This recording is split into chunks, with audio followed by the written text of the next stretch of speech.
Last week on You've Got Business. Go on. You're doing well. You're doing well, yeah. Beauty business idea. Okay, pause for a minute. Hadi, breathe. You look like you're gonna pass out. No, breathe. Tension rose that moved the judges to having cool-down sessions with the contestants. I want you to listen to me very carefully. In other words, you need to believe this of yourselves. A move that saw the contestants energized for the pitches. Well, this week, a guest judge joins the judges' team. Kesia Ntirandekura, the CEO of Ecobar, a digital platform that enables local chamas and welfare groups to manage their finances. In today's pitches, we get to see another group of business ladies face the judges. Who amongst them will make it to the top 10? All is for the judges to decide. This is You've Got Business, powered by NBK.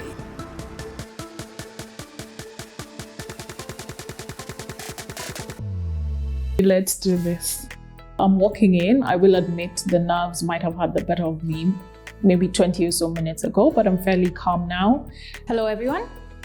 I'm currently readjusting because I was expecting a lot more eyes to be on me in the room, but there's less people than I was expecting. So just sort of adjusting to that. I'm seeing what position I'm supposed to be looking in, what direction I'm supposed to be looking in, and I'm trying to focus on that, as of course I remember what I came in here to say. I'd like you to tell us your name, why you're here, and what it is that you want from us. My name is Kimberly Karaoke. I am a medical doctor by profession. I've practiced medicine for 2 years. Outside of that, I have pursued interests in research and psychiatry. Psychiatry is a field of focus that I would especially like to explore in research because I believe that it would benefit the most important extremes of our population. That is the two extremes, the geriatric population and the pediatric population.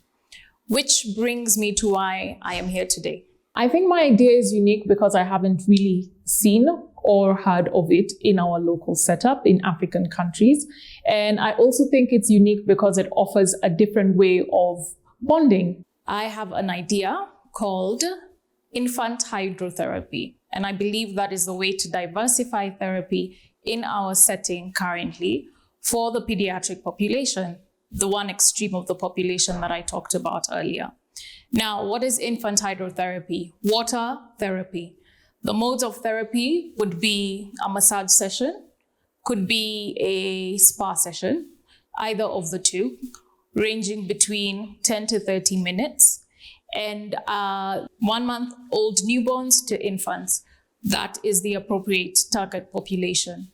Now, the benefits are endless, especially with this particular modes of therapy. We have promotion of sleep, we have relief of colic, we have strengthened muscles and bones. I think the extra nudge would help because currently I'm not in a position to do the funding. And I think this would also increase probably the awareness of the issue in our market. And with that might also attract more funding down the line.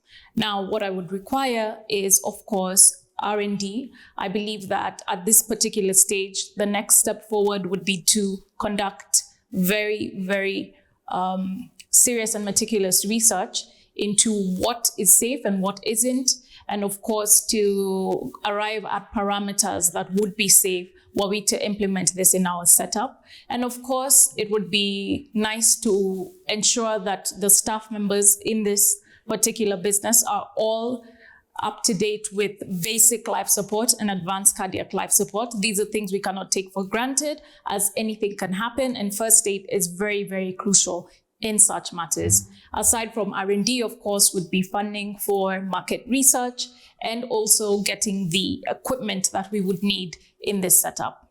I've done my presentation, I've given it my best shot, and I think they'll give me a call, so I'll be waiting.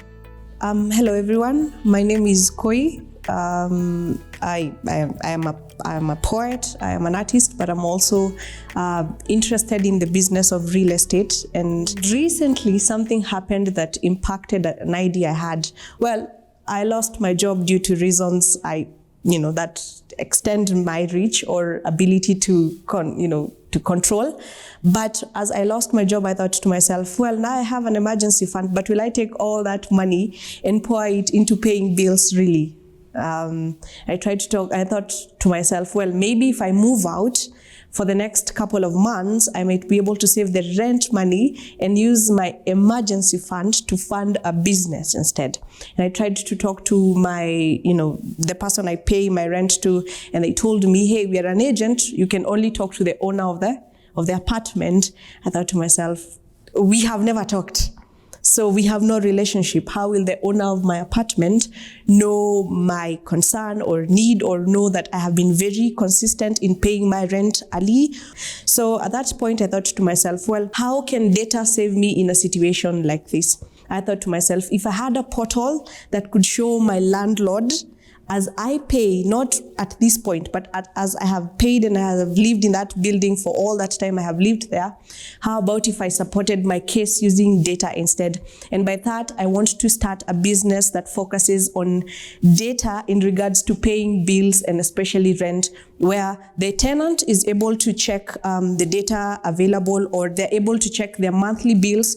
They're able to check when they paid, how much they paid, how much they still owe, how much they're supposed to pay. And the landlord is also able to check how much tenants are paying, how consistent they have been. And, the data will also be determined by the time and the date, that the individual has decided to pay. And the agents will now, if a landlord is using an agent, all these three parties that are very vital in the real estate business are able to now see and have a clarity, and that brings about some sense of trust. Because we believe that if you're living in this place, my landlord needs to know me and I need to know them. We need to have a relationship. And I believe data can help us have that relationship. My ask really is to get the business running, to start the business off, to get to understand fully what does it look like. I have tried to do a few, research and small research here and there. But now this ask here will be able to help me get to do enough research to understand the business and to understand the market, and then get to know if I'm kicking off running or what it is I need, or if I need to revise my idea. Yes, thank you. So hi, just tell us your name, your business name, and what you're doing, and what you want from us today. Thank you. My name is Betty Kaguya. I am the CEO and founder of Kisasa Jikoni and Essentials. Kisasa Jikoni and Essentials is an online shop. We import households from China, and we do clothes. We import clothes from Turkey. I work with the formerly imprisoned women. So part of my team, I have 2 women who are formerly imprisoned. So that is the social impact of my business. We have breed the market. We source items from China, breeding the market of items that are not readily available in Kenya. So we have breed the market and brought the items in Kenya, where we do wholesale and retail prices. What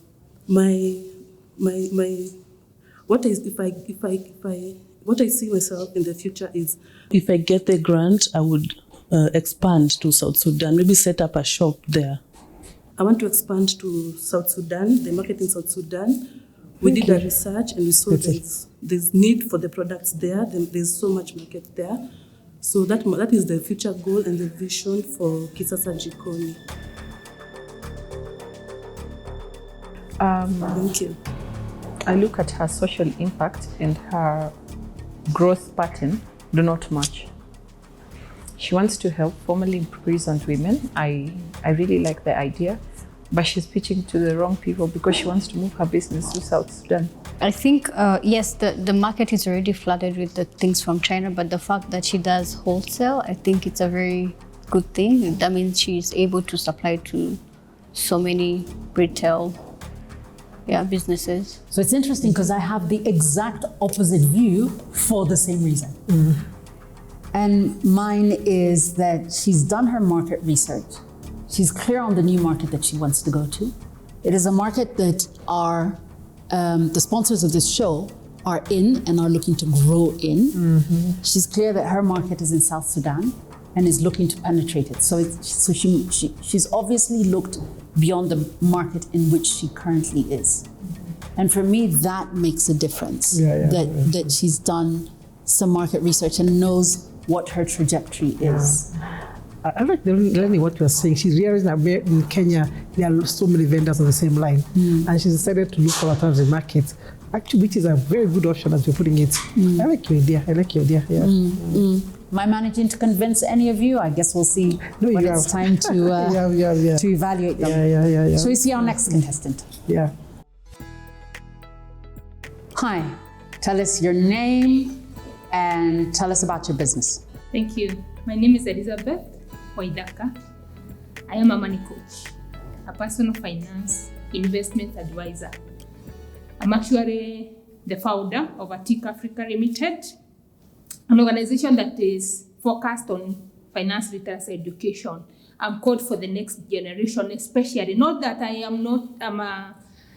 don't have initiatives for adults. I actually started with adults just to teach them personal budgeting, teaching them how can I invest, how can I grow my money little by little. My Bible tells me we grow our money little by little, but it is the adults who call me back to the children, and for sure children are my signature product. I am an author. I've written in the area of personal finance management.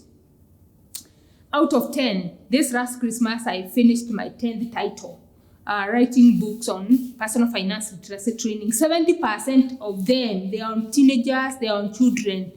4 of them have seen the light of day. They are already in circulation, they are already somewhere, although in a smaller scale. I got more for children, I've got one for young adults coming up, and maybe that is why I am here, to see if these books can see the light of day, if these programs that I have, to see the light of day, to help our nations, to help our continent. I'm not only focusing national, I'm also focusing global. I'm focusing for the African content. Thank you, Elizabeth. I'm going to stop you there.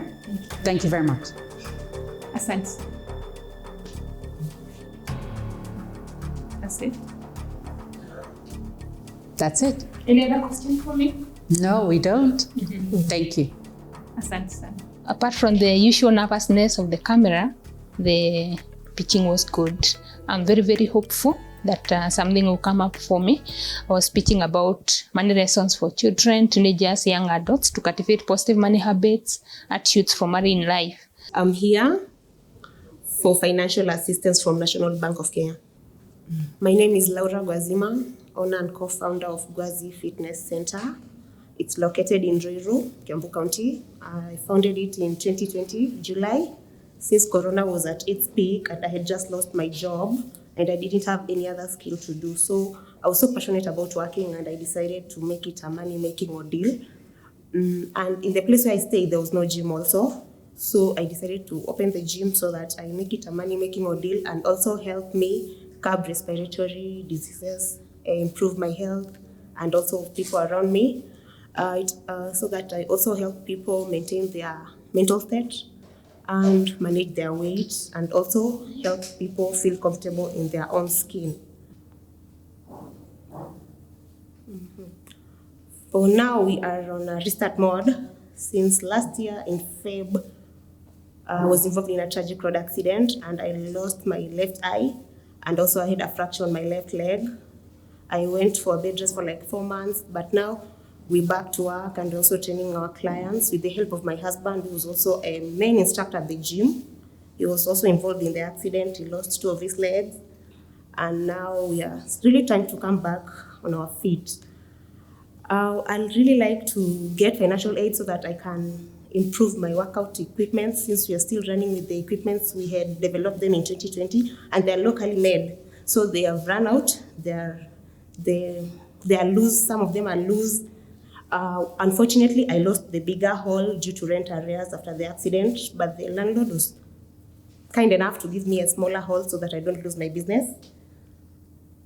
Yeah, I hope my ideal business touches your heart. Thank you. Thank you, Laura. Thank you. I was so tensed. I was sweating. now I'm feeling okay a bit, but still the anxiety is still there. When she mentioned that the husband is the main trainer and lost both his limbs, so I'd want to see how that happens. I don't think there are so many women who are in the field of personal trainers. It's mainly men. So I really appreciate the fact that she is a woman who is doing it. And also that, they've kept going even if, things were very tough. Yeah. Great story, but is it a business? And is it viable? Is it scalable? We're in the very tough business of asking where should we put our money that it grows. So I would say, I just hope my dream and my business idea will touch their hearts. Really tough story, that's for sure. But I'm stuck with whether it's a business and whether it fits the criteria for what we're looking for. Shall we see our next contestant? So join us next week as we look into the final group of contestants that seek to compete for the top 10 finalists, who will then pitch at the NBK headquarters for business funding. This is You've Got Business, powered by NBK.